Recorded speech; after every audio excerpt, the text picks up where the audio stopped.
Hello, everyone. This is Novnesh, your favorite content marketer and strategist. Today, I'm going to share an important point about content marketing and provide you some examples. Let's get right into it. Do you want to know what content marketing really is? It's easy. Content marketing is all about storytelling. By the end of today's session, you should know exactly how to use storytelling, just like I do, so you can get results. Tell me a brand or a business out there that doesn't want to share their stories to their audience. Tell me someone that doesn't want to grow on scale, who doesn't want leads. You got me. Well, storytelling can do all those easily. Now, the first example I have is about a project. There was this guy that bought around 200 items for $100 and then took those items to create a story around each and individual one. Posted it on Amazon. Can you guess how much he ended up selling everything? For an amazing grand total of $10,000. Now, that's the power of storytelling. Step one, define your core message. If you don't have a core message, your story is going to sound useless and boring. There has to be a point to your story. You can't just tell a story because you want more sales or more conversions or more people to follow. There's just no point. People need to know why they should continue to pay attention to the story. Step two, decide what kind of story you're going to tell. One version of storytelling is to get the other people to take action and to do something positive. If you tell a story that motivates people, you can get them to take action. Another way of storytelling is to tell people about yourself. You can have a story about yourselves with your ups and downs you went through. It could be motivational. This could help inspire other people to resonate on your story and follow your personal brand, follow you over other social channels that you have. You know, personal storytelling is extraordinary. When people get to know you, they relate more. They're more likely to follow you, and your personal brand is more likely to grow. Conveying value is another way of telling a story that gets people to join you. What I mean by that is if other people believe in the same values as you do, they're more likely to relate with you and follow you as well, right? This not only helps to generate sales for your company, but also helps with your personal brand. The philosophy behind storytelling is simple. It's basically telling people stories to educate and pass the knowledge on.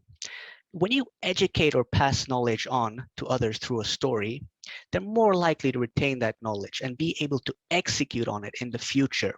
It connects with them visually in their mind, which is why audio is so good and why children are glued to stories. I don't know if you noticed that, but next time you see your kid listening to a story, focus on what he does. Step three, you need to establish your call to action. If you tell a story, okay, good. You get people hooked. They're all about you. They're by your personal brand, about your business. That's all fine. But if they don't know what to do next, you're not really going to see any sales or conversions, right? You need to tell them to do things like check out your company, follow you on social media channels, join your email list, whatever. It doesn't have to be a major commitment. It doesn't have to be where they have something to buy right away.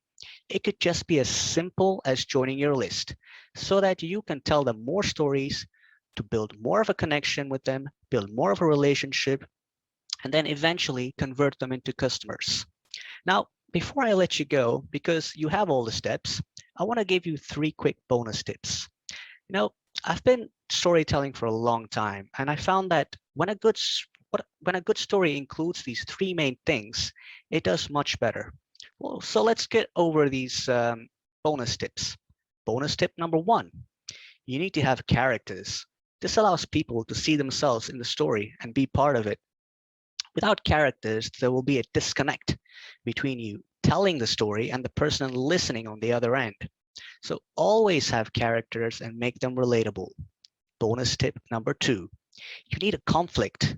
Without the conflict, there's not going to be that hook that gets people in there waiting to figure out what's happening next. When we don't have conflict and all is well and smooth, people will be like, okay, cool story. This is boring. So always have conflicts in a story. And of course, this last bonus tip, you need resolution. You got the conflict, but now you need the resolution to go with it. If you follow all the steps plus the bonus tips, you'll do well when it comes to storytelling. If you need any help with your content marketing and strategy, if you want to grow, generate leads, connect with your audience, follow me on LinkedIn, Twitter, Instagram, YouTube. Thank you for watching and listening. Make sure you follow, like, and subscribe so you won't miss my valuable tips. Don't forget, if you have any questions, you can always leave a comment below and I'll answer it. Thank you again. Have a good day.